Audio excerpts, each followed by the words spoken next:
Hey guys, I had something much better planned for today, but I didn't get home in time. It's about 9:50 p.m. right now, and if I don't record something now, I won't have a video up today, and I'll break my promise, and I'm not breaking my promise. I refuse. So to make it up to you, tomorrow I will be posting 3 videos, 2 million on writing, and one other video, and I will also let you guys know what I'm going to do for the upcoming weeks. I will be posting less. That's why I wanted to do this one week and make it big for everybody, because I have some stuff that I have to do for school that is going to come up. So as a result, I will be posting less but more regularly to make up for it. So to give you guys something to listen to, I am going to rant about something that has been getting on my nerves since I started reading it. And that's The Promise. The Promise parts 1 and 2 are part of a 3-part graphic novel comic book series that is inspired by Avatar: The Last Airbender, that's supposed to be linking up the ending of The Last Airbender to the beginning of The Legend of Korra. It's going to talk about the starting of the Metal Bending Academy, how the Republic City came to be, and stuff like that. And so I'm reading it because I'm like, okay, maybe I'm going to give it a shot and see how it works. But I just got so annoyed with how the characters were written, especially Zuko. I mean, Zuko, people argue if his character is out of character, but let me just go through it. So basically, the year after the war happens, there is this harmony thing that's planned by the Earth King and Zuko to remove all the Fire Nation colonists and colonies from the Earth Kingdom. And they all agree to do this, and Zuko makes Aang promise him that if Zuko ever becomes like his father, that Aang will finish him, because that is something he never wants to be like his father. So he makes Aang give him this promise, hence the title of the story. And so after they make this plan, everything goes awry. People are trying to assassinate Zuko, specifically this one girl who is annoying to me, because the colonists feel like they should not have to move from the Earth Kingdom. And Zuko, under pressure from the Fire Nation colonists and his advice from his father, decides that he is going to stop the removal of these colonists and these colonies and allow the people to stay there. And a conflict erupts between him, the Earth Kingdom, and Aang and Katara about how to handle the situation and what to go along with. In the side stories, you get stuff like Zuko hanging out, talking with his father for advice, and Toph with her metal bending school, which kind of feels really shoehorned in there to have Toph there, but I'll get into that in just a second. So the first issue is that I simply do not.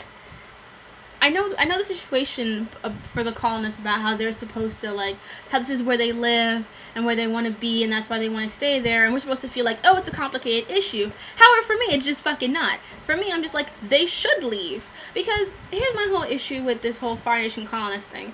They didn't go there for a better life. They didn't go there for a chance at, achieving something new. They were put there in order to slowly eradicate the Earth Kingdom. They were put there so that they could replace the Earth Kingdom citizens. The Fire Nation colonies are not there for the goodness of whatever. They are there to help they're there to help the Fire Nation take over the Earth Kingdom. That's their whole purpose.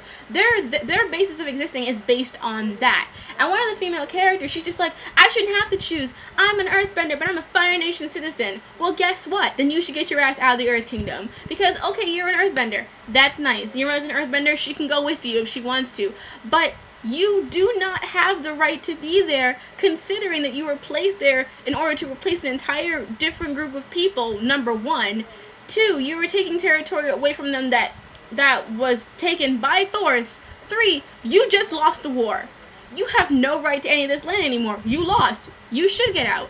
And 4, your leader, your previous Fire Lord, was about to commit genocide on the rest of the Earth Kingdom in order to make all of you guys move out and take over. So you just click X, you just are no on all boxes. You were there for negative reasons, and therefore I think they should just get out. Like, Zuko's like, I have to do what's best for my citizens. No, you lost the war. You failed. You have to pay the price now, because it's like, first of all, I know we're supposed to be like, it's not complicated. They have to get the fuck out. Simple. I'm sorry. I know I'm probably like, Melina, you're being so cold-hearted. No, they were about to commit genocide on this entire group of people, and now they mad because they gotta leave. Get the fuck out. You lost the war. You didn't even win. To be like, yeah, we won, so we can just stay here. You lost. Get out. And Zuko should understand that. And how, like, in The Promise, Ozai is probably the most interesting character because we finally get some background to him. We finally get to see how he, rules. And he basically tells Zuko, like, here's the thing. You are the Fire Lord. Whatever you decide will be right if you bid it to be. If he stood his ground and was like, they have to leave, that's his decision, that's his right, he has to deal with the consequence of it, but that is what he sticks to. But he doesn't. He's wishy-washy. He goes from believing in one thing one day to believing something else the next day based on, like, little things that people will tell him. He doesn't look at a bigger picture. He just wants to make stuff. He wants people to like him. He wants to be liked. He wants to be loved, and he's tired of all the assassination attempts. But at the same time, he is completely goofing this over. And it's bothering me because he is so regressing, because this is him back in season 2, season 1. He is just being this completely spineless person and bending to everyone's whim. And you know what? I don't feel bad for him. I don't feel bad for the Foundation colonists. They should get out. They should just leave. And Aang is saying that they need to get out, and Katara is like, well, it is more complicated. Like, Katara girl, we close now because now after Korra I appreciate you so much more. But like, how can you say that?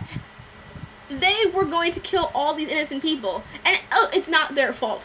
It isn't their fault. But they have to deal with the consequences of their nation's actions. You cannot just be like, oh, we should be here because we have a right to be here. Like, you were it's like, that's what it comes back down to. You were put there to get rid of another group of people.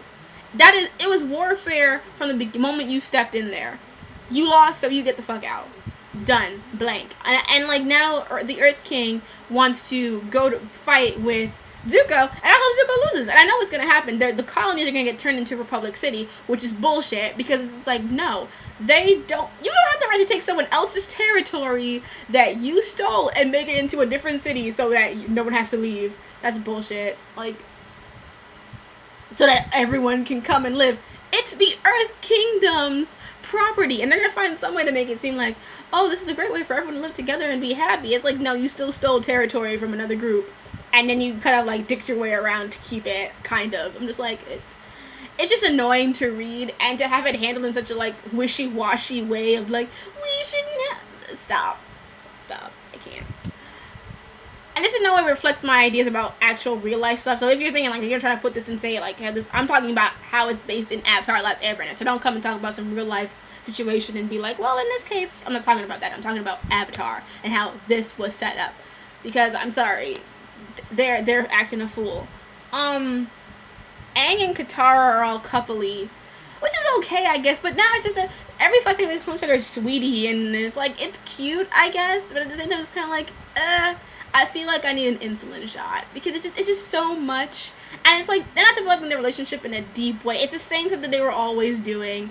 It's not growing. It's just kind of there. And what they have done is make Katara even cattier. Like, there's a part where like these girls are coming and they're like being all fandom-y because they love Aang. And Aang's happy because he feels like he's at home, and Katara was sulking the whole time, and she feels bad at the end. And it's like, I know it makes her human, but it's like, we've already dealt with this idea with her so many times before.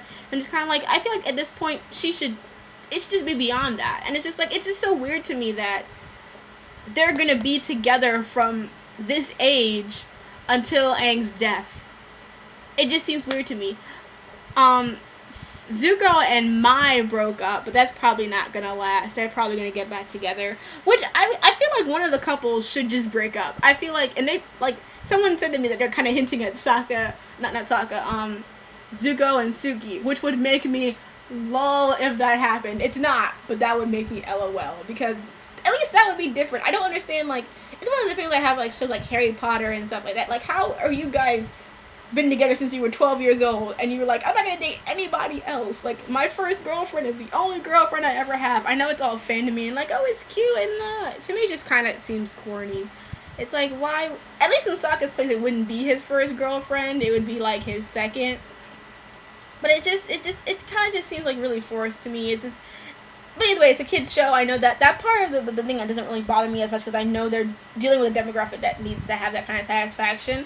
But sometimes it's like, I just want one of the main three ships to break up, and it's not gonna be Kereng, but it could be Mako, or Suga. So one of the two, or both, whatever. And then Toph and her earthbending school thing is really just there to, like, it gives Toph a little bit of character development, but it's also shared with Sokka, and it's also just to have, like, badass scenes and to show her doing badass things. So it's like, it's really there for fan service to let her have some lines to be tough, but it's like she hasn't grown. She's still the same person she's always been. So it's just kind of like, you don't develop these characters anymore. You just have them there, and the only character worth reading in this series is Ozai, because you get a perspective on him that you never got in the show.